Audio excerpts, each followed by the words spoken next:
Hey YouTube, welcome to my corner of the internet. My name is Anita, also known as the Retired Millennial over on Instagram and here on YouTube as well. I'm happy you're here for today's Flip With Me episode. It will be a little different than usual. Instead of going through my usual thrift haul, I'm going to be showing you my top 10 thrift finds that I've ever found and that I am in possession of. I'm super excited to show you all of them. Stick to the end to see my favorite.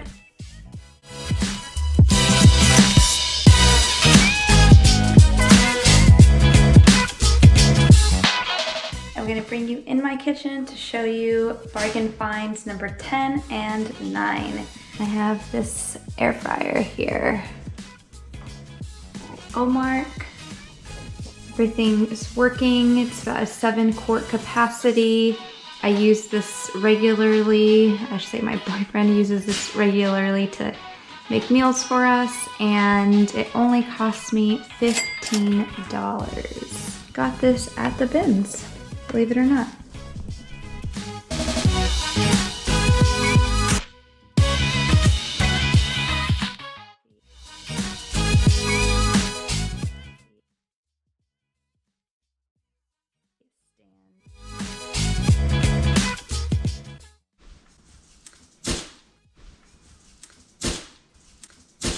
Alright, so this is number 8. Number 8 is my freshest find. I found this 2 days ago from today, and I'm excited to show you because I actually replaced my previous number 8 find with this one because I'm obsessed. Alright, here she is in all her glory. This is an Ikea media bench. I did see some comps for this for like about $300. I paid $20 for this one here. It's absolutely beautiful. The top's also open and actually can stay like this to have like an exposed look. I still need to put this one up, although I might just leave it there because one of them is missing. So I might just keep the center one here, but I plan on having them closed anyway.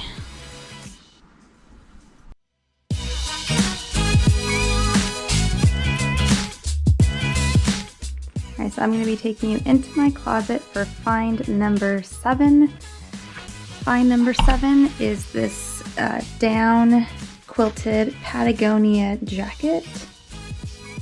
And of course I'm going to try it on.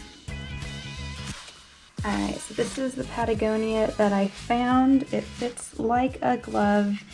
Like I said, it cost $200 retail.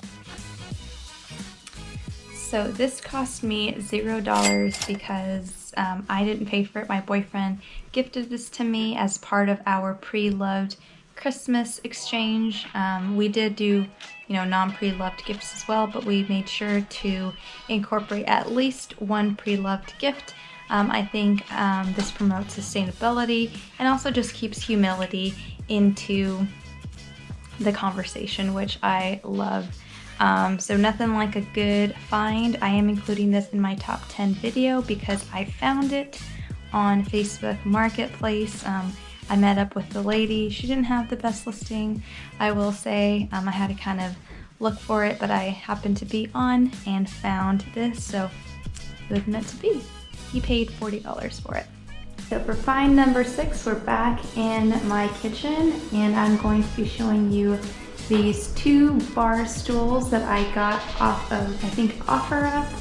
I got these about 2 years ago, and these are from Pottery Barn. I couldn't find an exact listing for them. The lady that I bought them from must have got them a while ago, but they do ones like this do retail for about $400 each. I paid $60 for both. They were listed for $80 and I did offer her $60 and she accepted my offer and I went to pick them up right away. They are adorable. Not sure, I think this is sandwood or driftwood. Not too sure, maybe wood expert can chime in and let me know what kind of wood this is. but they are very comfortable, very functional. They have like a rustic look to them with these bolts here. Definitely worth the money. Hey, you're still here. We made it halfway through my list. If there's something that you've seen so far that you wish you would have found for that price, give this video a thumbs up. All right, find number 5 is this Dooney and Bourke all-weather leather purse from 1980, around that time. I absolutely love this purse. I feel very classy in it. It's definitely my staple now. I actually don't like owning that many things, especially purses. So this is one of my few purses that I do own. I use this one regularly. These used to cost about $200 to $380 retail, which is about $600 to $900 in today's money. So I'm gonna evaluate that at probably about $800 if it were the 80s and today's currency. I paid $25 for this on eBay. I did find that this was authentic, and after the lady sent me pictures, more pictures on eBay because her listing wasn't that great. You can definitely take advantage of bad listings. Like, definitely don't let a bad picture or bad description steer you away from a good find. That's definitely been the case for this Patagonia and this vintage Dooney and Bourke purse.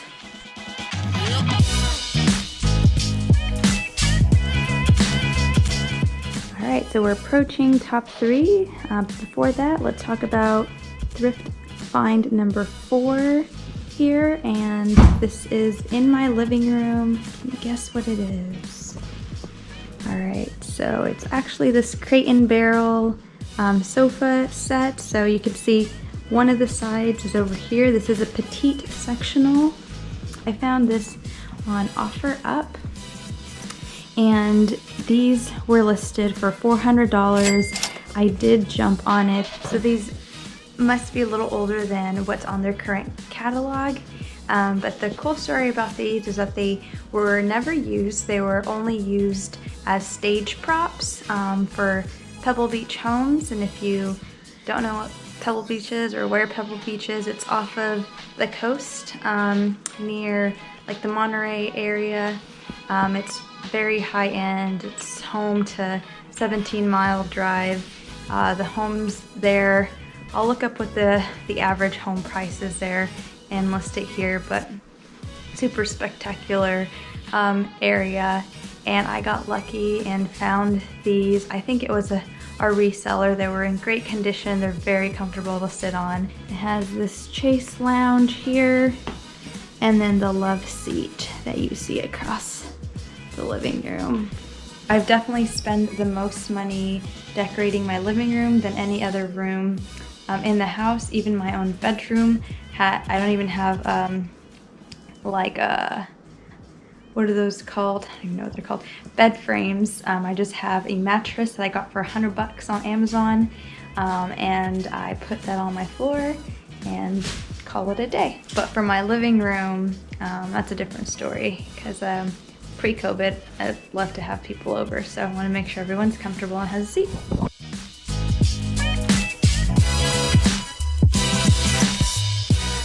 All right, so we made it to the top 3 bargain finds. I hope you've liked the ones you've seen so far. I definitely love them all. So for number 3, I'm gonna be showing you this chair, and I'm actually sitting on it. This is the chair that I bought recently. It has a nice like folded back section here, nice wood detail with these kind of brass studs. This is a vintage chair, and I actually bought 2 of them for $50. I'm counting this as costing me $25 because I'm only keeping one. I'm gonna flip the other one, but I'm going to be using this as a desk chair. The lady that I bought this from is moving to Georgia. So I actually drove an hour to go get this chair. Also bought some patio chairs from her. I didn't put them on my top 10. I loved this chair though. This definitely has a spot in my heart permanently. It's hard to know the value of this one just because it's so old. It's about 30 years old. I've seen some sell anywhere from $200 to $500, so I'm just gonna evaluate this as costing about 200 bucks. And that's the price that I'm selling the other one for. So I paid $25 for it, so definitely a bargain find.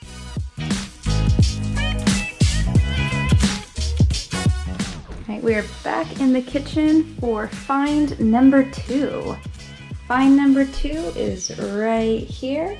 This is a West Elm entryway table that I'm actually using as like a coffee stand. My kitchen has a very awkward little nook. For 2 years I've been looking for something that would work here that I love. I used to have a like vintage record player here with the trash there as well. It wasn't very inspiring. This was a very nice transformative piece, and check this out. It has a marble top and it's solid wood with some like metal detail here. There is just this little chip here, and when I was at the bins, which is where I got this, believe it or not, I did ask the woman how much it cost, and the first thing that I did, I pointed out that it did have a chip and then that the door wasn't fully functional. So whenever you point out flaws, they do lower the price. So she gave this piece to me for 10 bucks. 10 bucks. Guess how much this retails for? $600.99. But after shipping costs and tax, it ends up being closer to $1,000, like around $926 or something like that. This was definitely one of my favorite finds. Like, I want to take this piece with me to my dream home. I definitely have a long-term vision for it. It's gonna stay in my life for a while. It does need some fixings on the door, but it's nothing out of the ordinary, something that my boyfriend can't fix, so we'll get around to doing that. But definitely one of my all-time favorite bargain finds. All right, so you're probably wondering, what is Anita's #1 bargain find? Can you take a guess? All right, let me just tell you. You're looking at her right here. This is Luna, and I got her from my cousin, and I'm calling her a bargain find because I actually got her for free. And you know, I think sometimes the best things in life are unplanned and spontaneous, and this was definitely one of those things where it was serendipitous. I was in the LA area with one of my friends before she was going to New York. And en route back to the Central Coast, I stayed at my aunt's house and I said, can I please have Luna? And she said, to my surprise, that they were actually looking for a new home for her. But they didn't want to just drop her off at a Collie ranch because, you know, they wanted Luna to have love and attention. Long story short, now I have Luna. And now she has all of the love and all of the attention. Border Collies can cost anywhere from $1,400 to like $3,400, depending on like their line. Luna is a purebred Border Collie. I never asked how much it cost them to buy Luna. They did buy her from a breeder down in Southern California, so I'm gonna evaluate her at about $1,000. Definitely is worth more than that. I wouldn't be surprised if they paid more than that, or even if they got a deal on her. I definitely got the best deal. I got her for $0, although her annual expenses are about like $700. You know, after I include her food and her insurance and her medical expenses and everything like that. But the like original cost was $0 for me, and I am the happiest girl for it. Pretty girl. Pretty girl. Good girl. Good girl. Right, thanks for joining me in today's special bonus episode where I showed you my top 10 finds. If you thought any of them at all were impressive, give me a thumbs up for that. And if you haven't already subscribed to my YouTube channel, you're definitely not gonna wanna miss out on the rest of my thrift hauls. You can check out my Flip With Me series right over here. So you can see all of the thrift hauls that I buy to flip. And this is all part of my $0 to $1 million journey where I flip random things hoping to get $1 million by investing my profit into the stock market. So stick around and I'll see you next week.